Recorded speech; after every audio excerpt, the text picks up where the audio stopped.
सुप्रभात बच्चों, एक बार फिर आपका स्वागत है हमारी हिंदी कक्षा में। मैं नीलू रौतेला, जिसके साथ आप क्या पढ़ने वाले हैं? जिसके साथ आज आप पढ़ेंगे पाठ कसौटी। आप सब सोच रहे होंगे कि कसौटी पाठ तो हमारा पूरा हो गया है ना। अपनी पिछली वीडियो में हमने इस पाठ को पूरा कर दिया, तो आज हमें क्या करना है, क्या पढ़ने वाले हैं हम? तो हम पढ़ेंगे आज दीर्घ प्रश्न, समझेंगे, आशय स्पष्ट करेंगे और पाठ अभ्यास, किताब के पीछे जो बैक एक्सरसाइज दी होती है उसे करेंगे। ठीक है, तो दीर्घ प्रश्न करने से पहले एक बार ही संक्षिप्त में हम इस पाठ का सार करते हैं, क्योंकि कई बार आपको पेपर में पाठ का सार करने के लिए भी आ जाता है। सार का मतलब क्या होता है? सार का मतलब होता है समरी, यानी कि शॉर्ट में, संक्षिप्त में लिखना। ठीक है, 1/3 शब्दों में। जब भी पेपर में कई बार सार लेखन अगर आ जाता है तो जो भी आपको अनुच्छेद दिया गया है उसको 1/3 शब्दों में, 1/3 शब्दों में, ठीक है, पाठ में हम लिख देते हैं। तो इस पूरे पाठ का अगर मैं सार करूं, निचोड़ निकालूं कि ये पाठ है क्या, तो मैं क्या कैसे शुरू कर सकती हूँ? तो मैं शुरू करूंगी कि देखिए, ये जो पाठ है कसौटी, इसके लेखक जिनका नाम है कन्हैया लाल मिश्र प्रभाकर, है ना। तो ये कहानी कसौटी कन्हैया लाल मिश्र प्रभाकर द्वारा रचित है। इस पाठ में लेखक ने फालू और सेवक राम खेमका के माध्यम से हमें कुछ समझाने का प्रयास किया है। फालू, जो कि बहुत ही निडर और साहसी बच्चा है, वो किसी काम को टालता नहीं है, मगर अपने बड़े भाई प्रमोद के आ जाने के बाद उसकी नज़रें काम से कम प्रमोद पर ज़्यादा रहने लगती है। उसके मन में ये विचार आता है कि हर काम मैं ही क्यों करूं, प्रमोद क्यों ना करें। वहीं दूसरी तरफ सेवक राम खेमका के माध्यम से लेखक ने हमें ये समझाया कि जो सेवक राम खेमका है, जिनकी दुकान एक बहुत ही जिनकी एक दुकान है जो बहुत बड़े शहर में है, शहर के बीच में है ना, और वहाँ बहुत सारे लोगों की दुकानें हैं, वहाँ लाखों का व्यापार होता है, मगर उसके बावजूद भी वहाँ की सड़कें, नालियाँ गंदी पड़ी हैं। वहाँ बल्ब महीनों तक फ्यूज रहते हैं, कोई उन्हें बदलने वाला नहीं होता। तो इस कहानी में फालू और सेवक राम खेमका के माध्यम से लेखक प्रभाकर जी ने हमें समझाया कि जहाँ काम एक व्यक्ति की जगह कई लोगों के हाथ में होता है, वो काम सुंदर और पूरा नहीं हो पाता। कारण कि कोई भी व्यक्ति अपनी जिम्मेदारी लेना नहीं चाहता। जब तक लोग अपने हाथों में जिम्मेदारी नहीं लेंगे, केवल अपनी जिम्मेदारी नहीं, अपनी जिम्मेदारी तो हर कोई लेता है ना, खुद के लिए तो हर कोई काम करता है, लेकिन जब तक सामूहिक उत्तरदायित्व की भावना लोगों में नहीं होगी, जब तक सबकी जिम्मेदारी लोगों के हाथ में नहीं होगी, तब तक कोई भी देश प्रगति नहीं कर सकता। ये है हमारा पाठ कसौटी। यानी कि अगर हमें किसी देश की परख करनी है, किसी कसौटी पर कसना है, तो हमें देश की सरकार, पैसा और सेना, इन सब चीज़ों को नहीं देखना चाहिए।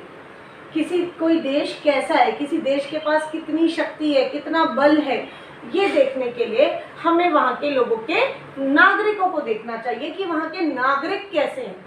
यानी कि कुल मिला के हमारा देश हमारे हाथ में है।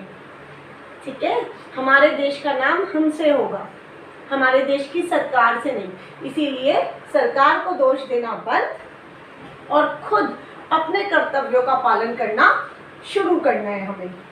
यही सिखा रहे हैं प्रभाकर जी। ठीक है, तो चलिए अब शुरू करते हैं दीर्घ प्रश्न।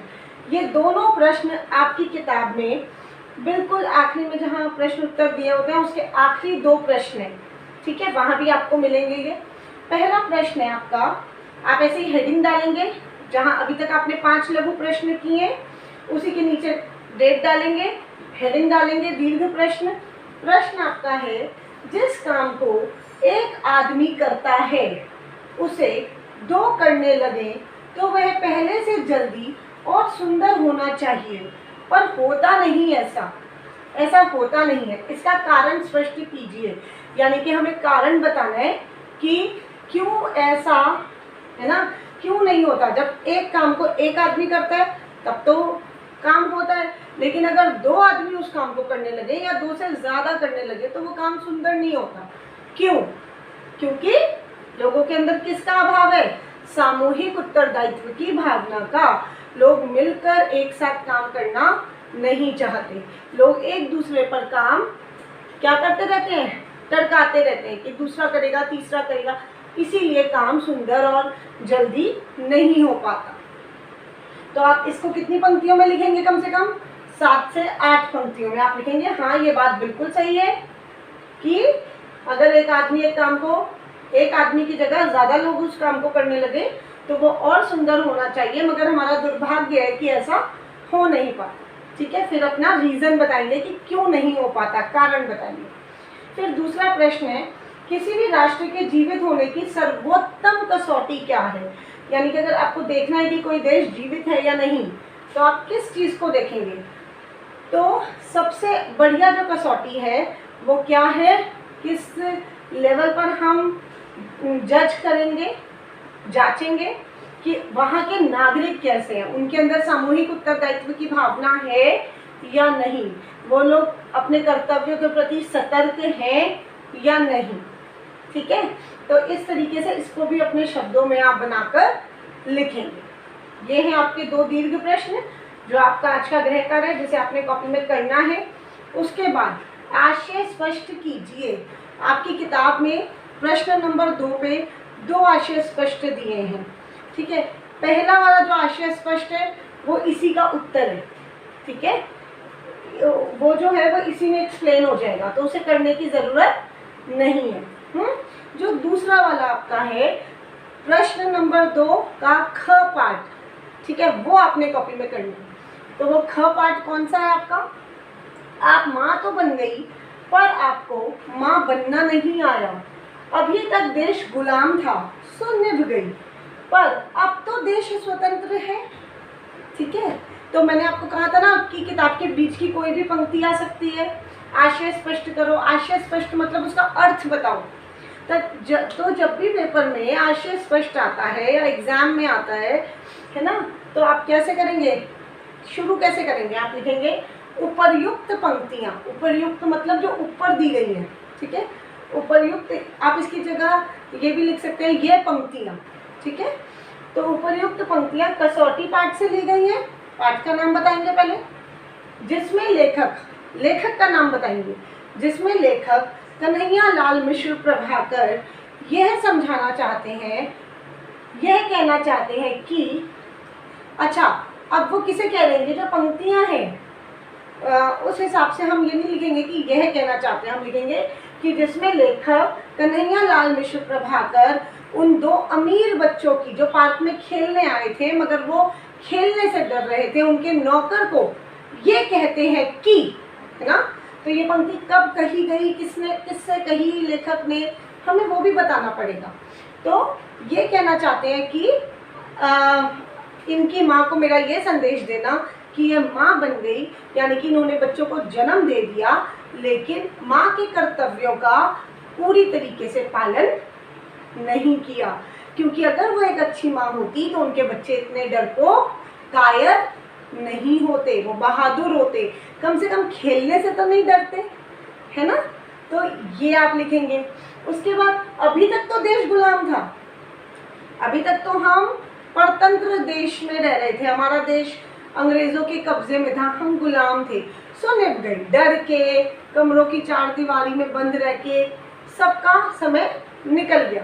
पर अब तो देश स्वतंत्र है, अब तो हम सब आज़ाद हैं, अब तो हमें आत्मनिर्भर बनना चाहिए, साहसी होना चाहिए, कुछ खुद से करना चाहिए। ठीक है, तो हम स्वतंत्र देश के निवासी हैं, हमें अपनी जिम्मेदारी को समझना चाहिए और खुद आगे बढ़कर अपने लिए और पूरे समाज के लिए काम करना चाहिए। इस तरीके से पाठ का नाम, लेखक का नाम और ये पंक्तियाँ कब किससे कही, इसको लिखकर और वो क्या कहना चाहते हैं अपने शब्दों में आप लिख देंगे। ये होता है आशय स्पष्ट करो। तो कॉपी में करने वाला आपका आज का काम क्या है, दीर्घ प्रश्न दो और एक आशय स्पष्ट करो। ठीक है, तो हमारे दीर्घ प्रश्न और आशय स्पष्ट हो गया। अब बचा है पाठ अभ्यास। तो देख लेते हैं क्या है आपका पाठ अभ्यास। बेटा आपकी किताब के पीछे जो प्रश्न दिए हुए हैं उनमें पहला प्रश्न है बहुविकल्पीय प्रश्न, है ना। तो बहुविकल्पीय प्रश्न मैं आपको नहीं करा रही हूँ क्योंकि पूरा पाठ हमने बहुत अच्छे से किया है। तो आप 3 ऑप्शन आपको उसमें दी हुई है, आप वो खुद किताब में पेंसिल से करेंगे, ये बात ध्यान रखिएगा। ठीक है, पेंसिल से मार्क करिएगा। कोई भी दिक्कत आती है तो मुझसे कमेंट बॉक्स में या जब हमारी ऑनलाइन क्लास होगी तब पूछिएगा। ठीक है, अब देख लेते हैं दूसरा प्रश्न है समानार्थी शब्द। समानार्थी को पर्यायवाची भी कह सकते हैं जो समान अर्थ दें। तो ये कुछ दिए हैं आपकी किताब में। जैसे पहला जिम्मेदारी। जिम्मेदारी का मतलब क्या होता है, उत्तरदायित्व। अजीब, अनोखा, सफाई, स्वच्छता, व्यवसाय, व्यापार या कार्य कुछ भी लिख सकते हैं। नौकर, सेवक, गुलाम, दास, आवाज, ध्वनि या स्वर, निगाह, दृष्टि। ठीक है, तो ये पेंसिल से अपनी किताब में लिखेंगे। उसके बाद दूसरा प्रश्न आपका दिया है मूल शब्द और प्रत्यय अलग करें। ठीक है, आपको अपनी किताब में मूल शब्द, पराधान में प्रत्यय क्या होता है, वह शब्दांश जो शब्द के पीछे लगकर एक नया शब्द बनाता है। ठीक है, तो ये कुछ शब्द दिए हैं। सामूहिक, तो आपको सुनाई देगा सामूहिक। एक तो इसमें शब्द है समूह और पीछे क्या लगा, इक। चिंतित, चिंता जमा इत। जीवित, जीव जमा इत। मासिक, मास जमा इक। पारिवारिक, परिवार जमा इक। सामाजिक, समाज जमा इक। ठीक, तो ये है हमारे मूल शब्द और ये हैं हमारे जो पीछे लगे हैं इक, ये जो है ये है प्रत्यय। बस बच्चे ये गड़बड़ कर देते हैं, समाज की जगह सामाज लिख देते हैं कि आता डंडा है तो लिख देते हैं, मगर समाज तो कोई अर्थ शब्द ही नहीं है, शब्द है समाज। ठीक, तो ये दो जो प्रश्न आपके हैं ये दोनों आप अपनी किताब में करेंगे, कॉपी में नहीं करेंगे और पेंसिल से करेंगे। इसके बाद आपके पीछे कारक वाला प्रश्न और क्रिया विशेषण और समुच्चय बोधक वाला दिया हुआ है, वो मैं अभी नहीं करा रही हूँ।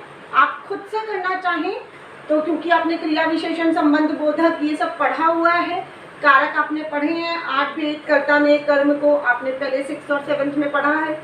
आप अपना करना चाहते हैं आप पेंसिल से करेंगे, लेकिन जब मैं व्याकरण में आपको पाठ पढ़ाऊंगी कारक वाला तब हम इसे करेंगे। ठीक है, और इसी के साथ ये पाठ हमारा पूरा होता है। अगला पाठ हम नई वीडियो में करेंगे। ठीक, तो चलिए, कोई दिक्कत होगी तो फिर वापस क्या करने वाले हैं आप मुझे कमेंट बॉक्स में ज़रूर बताएंगे।